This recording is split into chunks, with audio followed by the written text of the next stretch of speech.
Guys, శ్రీకృష్ణుడు స్వయంగా తనని పిలిచే ఒక మార్గాన్ని చెప్పారు. మీకు ఎప్పుడు కావాలంటే అప్పుడు పిలవచ్చు. ఎలానో చెప్తాను, జాగ్రత్త వినండి. ఒకసారి శ్రీకృష్ణుడు వెదువు చెట్టుని, బ్యాంబూ చెట్టుని నువ్వు నీ లోపల ఖాళీగా ఉంచు, నేను నా వాయిస్ ని అందులో నింపుతాను అని చెప్పారు. అప్పుడే నిన్ను వేణువు, ఫ్లూట్ అని పిలుస్తారు అని శ్రీకృష్ణుడు చెప్పారు. ఇది ఒక స్టోరీ మాత్రమే కాదు, దీని వెనకల ఒక డెప్త్ మీనింగ్ అనేది ఉంది. అదేంటంటే, మీరు మీ చేతితో వైష్ణవి ముద్రని చేసి బొటన వేళ్లతో ఇయర్స్ ని క్లోజ్ చేయాలి.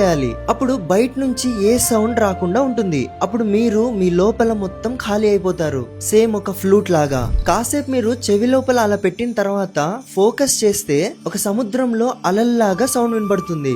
ఇలానే ఇదే ప్రాసెస్ మీరు 15 days చేశారంటే రాను రాను ఆ సముద్రం సౌండ్ ఒక ఫ్లూట్ లాగా మారిపోతుంది. ఆ ఫ్లూట్ సౌండ్ ఎంత బాగుంటుందంటే ప్యూర్ పీస్ ని అనుభవిస్తారు. అదే శ్రీకృష్ణుని యొక్క వాయిస్.